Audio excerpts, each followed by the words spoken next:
Alhamdulillah jazakumullahu khairan. Alhamdulillah jazakumullahu khairan. Mudah-mudahan Allah memberi manfaat dan barokah. Tetap hatinya supaya selalu ditata dengan hati niat mukhlis lillah karena Allah, semata-mata yarjuna rahmatahu wa yakhafuna adzab. Baik Bapak Ibu, kita lanjutkan pengajian kita Sahih Bukhari-nya. Nomor hadisnya 549. 549. A'udzubillahi minasyaitonirrajim. Bismillahirrahmanirrahim. Haddatsana Ibnu Muqatil qala akhbarana Abdullah qala akhbarana Abu Bakar ibnu Utsman ibnu Sahl ibnu Hunayf qala berkata siapa Abu Bakar, Sami'tu mendengar aku Aba Umamah pada Aba Umamah ibnu Sahl yaqulu berkata siapa Aba Umamah, Sholaina sholat kami sholat duhur ma'a Umar ibni Abdul Aziz bersama Umar ibni Abdul Aziz ad-dhuhra pada duhur, sholat duhur. Semua kemudian kharajna keluar kami hatta sehingga dakhalna masuk kami ala Anasin pada Anas ibni Malik, fawajadnahu maka menjumpai kami hu pada Anas yusolli sholat siapa Anas al-asra pada asar. Jadi Abu Umamah dia berkata kami mengerjakan sholat bersama Umar ibn Abdul Aziz, yaitu mengerjakan sholat duhur. Kemudian kami keluar sampai datang ke rumah Anas. Ternyata kami melihat Anas mengerjakan sholat asar. Berarti sholat duhurnya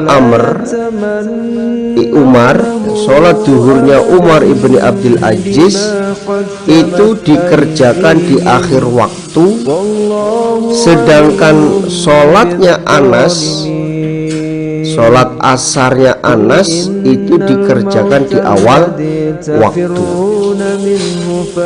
Fakultu maka berkata aku Abu Umamah, ya ammi hai paman, ma apakah hadis sholat ini sholat alati yang sholaita sholat engkau paman, ini sholat apa ini kok engkau mengerjakan sholat itu? Qala berkata siapa Anas, al-asra sholat asar, wahadi dan ini waktu sholat iku sholatu Rasulillah, sholatnya Rasulullah Sallallahu Alaihi Wasallam, allati yang kuna ada kami nusalliya sholat kami ma'ahu bersama Nabi. Oh ini sholat asar yang mana waktu sholat ini adalah waktu sholatnya Rasulullah Sallallahu Alaihi Wasallam yang kami kerjakan bersama Nabi. Ya, waktu-waktu ini yang Nabi sering mengerjakan sholat asarnya. Berarti Anas mengerjakan sholat asarnya itu di awal waktu, di awal waktu. Hadatsana Abu Yaman qala akhbarana Syu'aib an Zuhri qala hadatsani Anas ibn Malik qala berkata siapa Anas, karena ada siapa Rasulullah Shallallahu Alaihi Wasallam iku yusolli sholat siapa Nabi al-asro pada sholat asar. Wasyamsu dan matahari iku murtafiatun masih tinggi, hayatun lagi terang. Matahari masih tinggi. Fayadhabu maka pergi siapa dahibun orang yang pergi, ilal awali pada tanah tinggi, pinggirannya Madinah. Fayati maka datang siapa orang yang pergi him pada mereka orang-orang yang ada di pinggiran Madinah. Wasyamsu dan matahari iku murtafiatun masih tinggi. Jadi Nabi sholat asar, matahari masih tinggi dan masih terang. Kemudian ada orang yang pergi ke tanah tinggi, mereka datang, penduduknya itu sedang mengerjakan sholat asyar, ya. Mereka datang pada penduduk pinggiran Madinah yang mana matahari masih tinggi, artinya masih ada waktu sholat asar. Wa ba'dul awali dan sebagian daerah tanah tinggi minal Madinah dari Madinah atau sebagian daerah-daerah yang lain yang ada di Madinah. Ala arbaati amyalin atas 4 mil au nahwin atau semisalnya 4 mil, kurang lebih 6 kilo. Jadi dia datang pada daerah-daerah pinggiran Madinah yang jaraknya kurang lebih 6 kilo. Jalan kaki sampai di sana, ternyata matahari masih tinggi. Artinya Nabi mengerjakan sholat asarnya itu di awal waktu. Hadatsana Abdullah bin Yusuf qala akhbarana Malik an Ibni Syihab an Anas ibni Malik qala berkata siapa Anas, kuna ada kami iku nusolli sholat kami al asro pada asar di Madinah. Suma kemudian yadhabu pergi siapa dahibun orang yang pergi mina dari kami. Setelah sholat asar di Madinah ada orang yang pergi ila Kuba menuju Kuba. Fayatihi maka datang siapa orang yang pergi pada mereka orang-orang Kuba. Wasyamsu dan matahari iku murtafiatun masih tinggi. Berarti Anas mengerjakan sholat asar di Madinah itu di awal waktu sholat asar. Babu ismi bab dosanya man orang fatathu yang menelatkan hu padanya orang opo al asru asar. Bab dosanya orang yang sengaja menelatkan sholat asar. Dosanya orang yang sengaja menelatkan sholat asar. Waktu sholatnya itu ditelatkan. Nanti aja lah,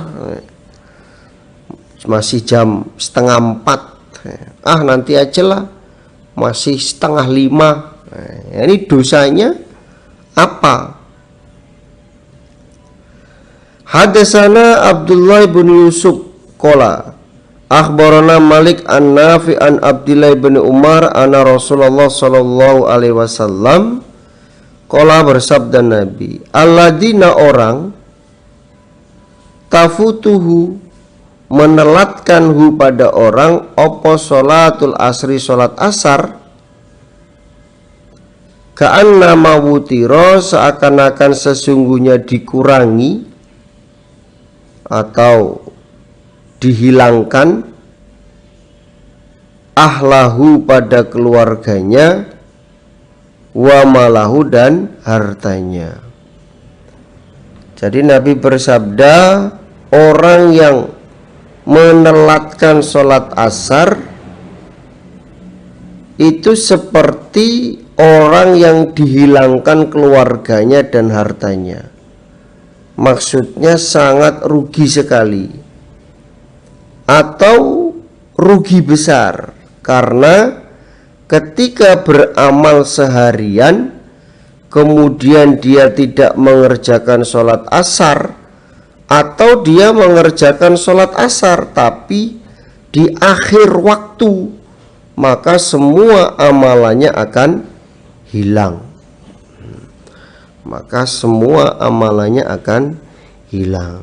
Jadi konsekuensinya adalah ketika orang itu mentelatkan mengerjakan sholat asar, atau dia sholat asar di waktu asar tapi di akhir, mau menjelang matahari tenggelam atau sebelum matahari terbenam, dia sholat asar di akhir waktu,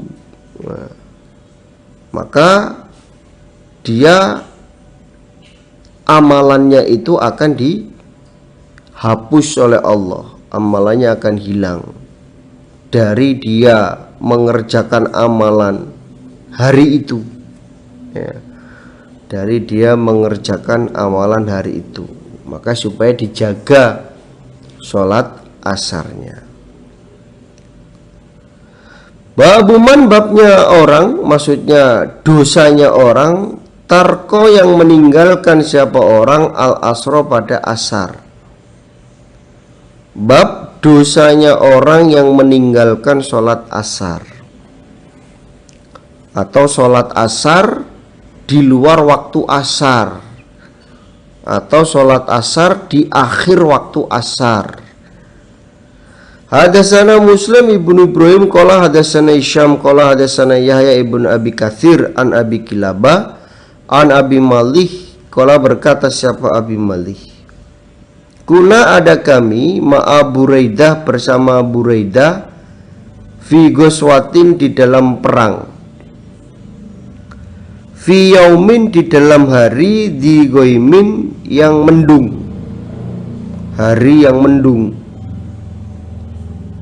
Karena memang di zaman Nabi itu ya tidak ada jam, ya, sehingga ketika melihat waktu untuk menentukan sholat ya dilihat mataharinya, ya. Nah, sewaktu hari itu mendung, faqama maka berkata siapa Buraidah, bakiru mencepatkanlah kalian, bisolatil asar pada sholat asar, karena kondisinya mendung gelap. Lalu Buraidah berkata, ayo segera sholat asar, tetap dalam keadaan masuk waktu asar, waktu sholat ya, tetap sudah masuk waktu sholat, ayo sholat asar, gelap nih. Fa'inan Nabiya, maka sesungguhnya Nabi Shallallahu Alaihi Wasallam qala, bersabda Nabi, man barang siapa, taroka yang meninggalkan siapa orang, sholat al-asri pada sholat asar, faqad habito maka sungguh telah hancur opo amaluhu amalannya orang. Sebab Nabi bersabda, barang siapa yang meninggalkan sholat asar, tidak mengerjakan sholat asar, atau sholat asarnya di luar waktu asar, atau sholat asarnya di akhir, paling akhir waktu sholat asar, walaupun tetap sah sholat asarnya, maka faqad habito amaluh, amalannya hancur, amalannya hilang pada hari itu. Ya, pada hari itu amalannya hilang. Maka kan di dalam ayatnya kan dijelaskan, hafidhu ala shalawatil wusta wa qumu lillahi qanitin. Nah itu, jagalah beberapa sholat yang tengah. Sholat tengah itu maksudnya ya antara sholat asar dan sholat subuh. Maka ketika setelah sholat subuh nih, ya, setelah sholat subuh mengerjakan kebaikan, mengerjakan amalan, baca Quran, mangkulan, deres, sholat sunnah, terus berjalan tuh.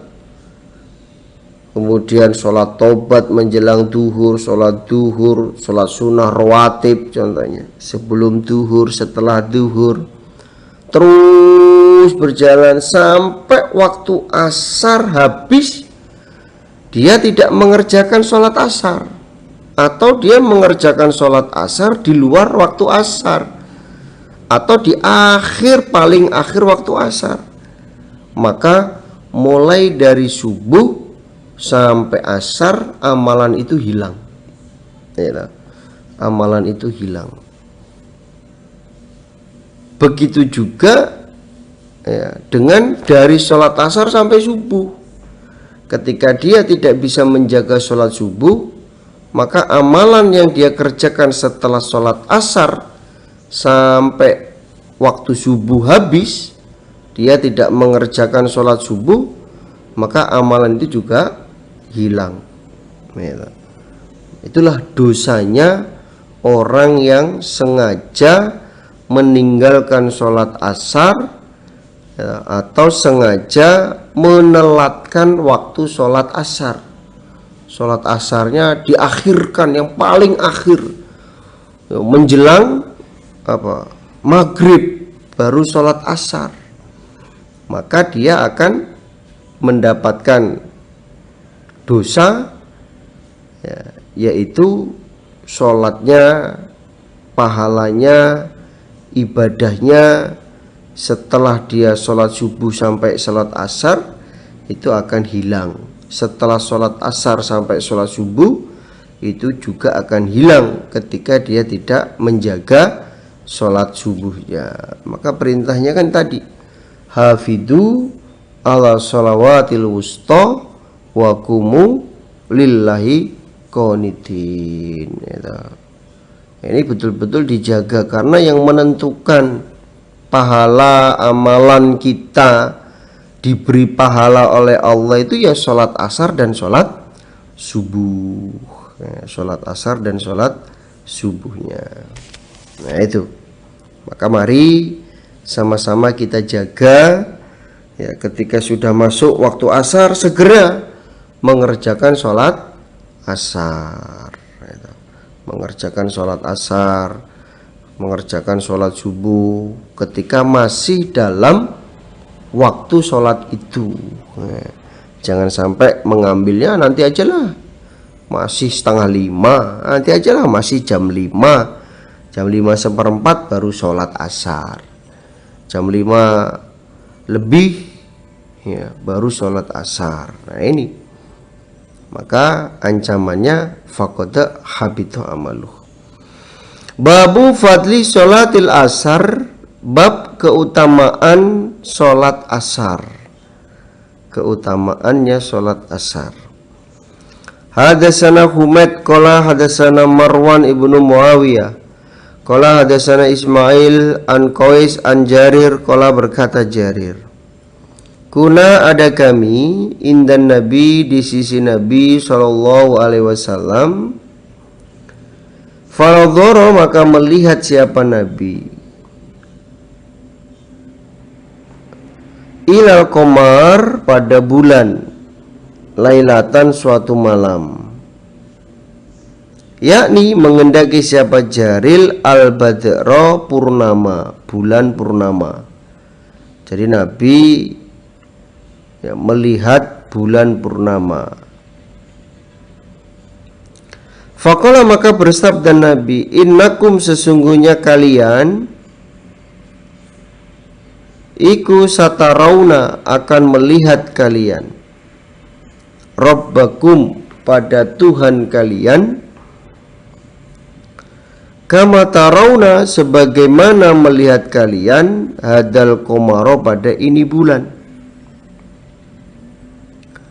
La tudhamuna tidak diberatkan kalian fi ru'yatihi di dalam melihat bulan atau melihat Allah.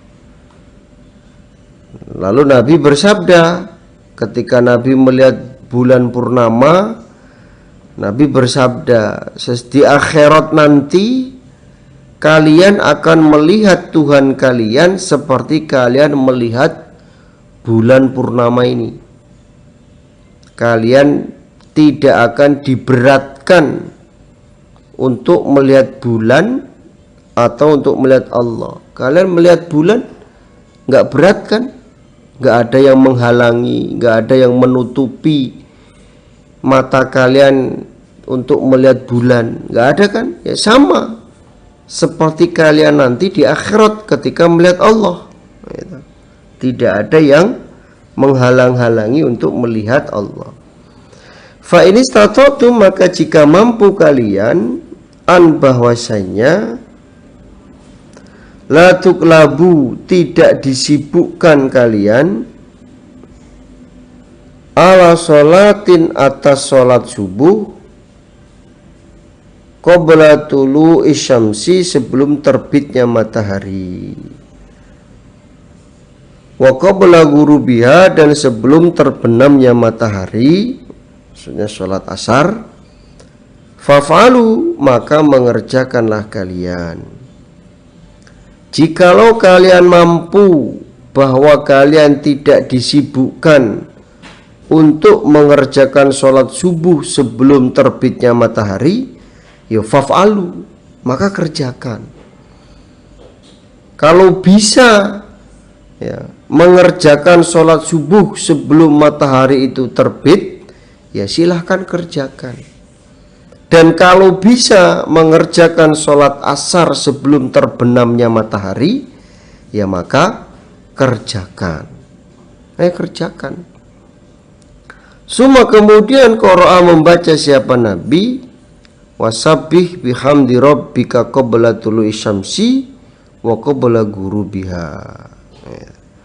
Wasabbih dan mensucikanlah engkau Muhammad, maksudnya sholatlah engkau Muhammad bihamdi dengan memuji Rabbika pada Tuhanmu qabla tulu'i sebelum terbit opo asyamsu matahari sholat subuh wa qabla ghurubiha dan sebelum terbenamnya matahari sholat asar. Lalu Nabi membaca ayat, Muhammad, kamu sholatlah dengan memuji kepada Allah sholat subuh sebelum terbitnya matahari, sholat asar sebelum terbenamnya matahari. Nah ini tadi yang menentukan amalan kita itu diberi pahala atau tidak, ya sholat asar dan sholat subuh. Sholat asar dan sholat subuh, karena di dalam dua sholat itu juga pergantian malaikat penjaga malam dan penjaga pagi gitu.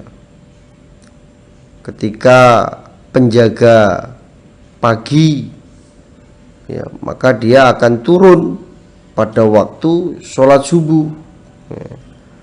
Dia jaga terus sampai waktu asar. Nanti setelah asar, waktu masuk asar, malaikat penjaga malam turun menggantikan penjaga pagi.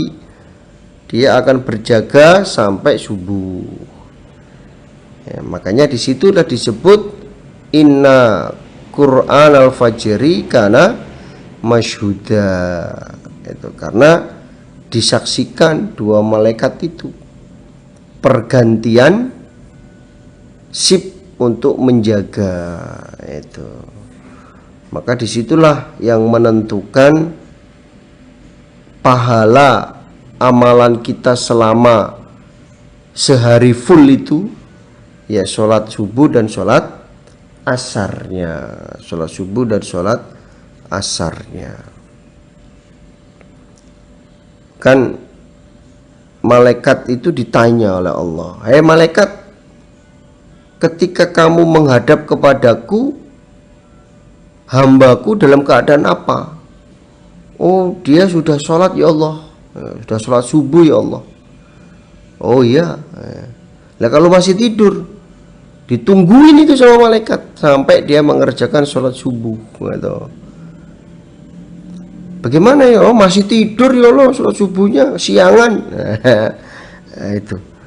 Maka supaya dijaga, sholat wusta itu dijaga, karena disitulah yang menentukan amalan-amalan kita diberi pahala oleh Allah atau dihapus oleh Allah atau dihilangkan oleh Allah. Maka supaya betul-betul dijaga waktu sholatnya ya, enggak hanya waktunya saja, juga kekhusyuan dan tumakninahnya, kerapian sholatnya, ini juga dijaga. Kesucian sholatnya, kesucian pakaiannya, tempat sholatnya itu juga dijaga, sehingga ketika semua sesuai dengan syariat, kita melaksanakannya itu ya dengan hati yang senang, gembira, hatinya tenang, ibadahnya tenang, khusyuk, tumakninah, pahalanya ya diberikan kepada kita. Ini hadatsana Abdullah bin Yusuf qala hadatsana Malik an Abi Zinad anil A'raj an Abi Hurairah anna Rasulullah sallallahu alaihi wasallam qala, bersabda siapa Nabi, yata'aqabuna, saling bergantian. Nah ini sudah dijelaskan tapi belum dimangkulkan. Fikum, di dalam kalian siapa malaikatun, beberapa malaikat, bilaili, penjaga malam, wa malaikatun, dan malaikat bin nahari, penjaga siang atau pagi. Wa yajtami'una, dan berkumpul mereka fi sholatil fajri, di dalam waktu sholat subuh, wa sholatil asri, dan waktu sholat asar. Tsumma, kemudian yu'roju, naik siapa alladzina, orang, maksudnya malaikat, batu yang bermalam mereka, jaga malam, fikum, di dalam kalian. Fayas'aluhum, maka bertanya siapa Allah pada mereka malaikat, wa huwa, dan Allah, iku a'lamu, lebih tahu, bihim, dengan mereka. Walaupun Allah enggak tanya, walaupun Allah tidak menanyakan kepada malaikat, sebetulnya Allah itu tahu apa yang dilakukan oleh hambanya. Kaifa, bagaimana? Taroktum, meninggalkan kalian malaikat, ibadi, pada hamba-hambaku. Malaikat, kamu tadi naik ke sini menghadap kepadaku Allah, kamu meninggalkan hambaku itu dalam keadaan apa?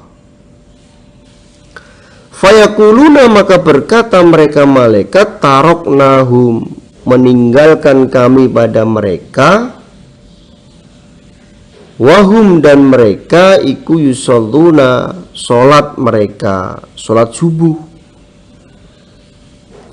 wa atainahum, dan datang kami malaikat pada mereka, wahum, dan mereka yusalluna, sholat mereka, sholat asar. Oh ya Allah, kami meninggalkan hambamu, mereka dalam keadaan sholat subuh, dan kami mendatangi hambamu, mereka dalam keadaan sholat asar. Nah ini, jadi ini menunjukkan bahwa penentuan amalan kita diterima, amalan kita diberi pahala oleh Allah, ya sholat subuh dan sholat asar itu.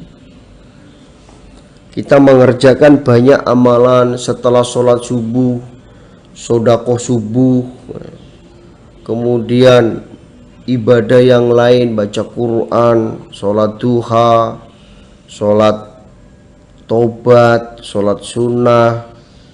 Kemudian kok tidak mengerjakan sholat asar, ya, maka amalan yang dikerjakan dari setelah sholat subuh sampai asar Allah tidak menerimanya. Atau dia sholat subuh, ya, atau dia sholat asar tapi dia tidak sholat subuh, ya, sama amalan dari dia mengerjakan sholat asar sampai subuh Allah tidak menerimanya.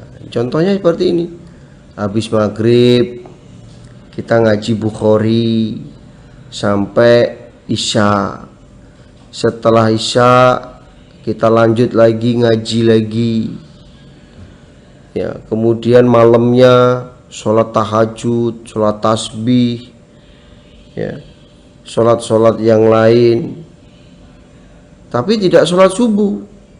Maka semua amalan yang dikerjakan setelah asar sampai subuh Allah tidak menerimanya, Allah menghancurkannya. Maka supaya betul-betul dijaga, jangan sampai kita mengerjakan sholat asar, kita mengerjakan sholat subuh tapi di luar waktu sholatnya, karena mungkin kesiangan subuhnya, akhirnya sholatnya subuh dicampur duha atau sholat subuh dikerjakan di waktu duha, atau sholat asarnya saking sibuknya kerja akhirnya kejebak macet, nanti aja lah sholatnya di rumah, sekarang masih 2:30, insya Allah nanti sampai rumah jam berapa, jam 4, 4:30 baru nyampe, ternyata kejebak macet, akhirnya tidak sholat asar, ya itu sia-sia, amalan yang kita kerjakan sia-sia. Alhamdulillah, jazakumullahu khairan, mudah-mudahan Allah beri manfaat dan barokah. Insya Allah itu yang bisa saya sampaikan dari awal sampai akhir. Ada kata yang kurang pas, saya mohon maaf sebesar-besarnya. Akhiri kalam, wassalamualaikum warahmatullahi wabarakatuh. Sepet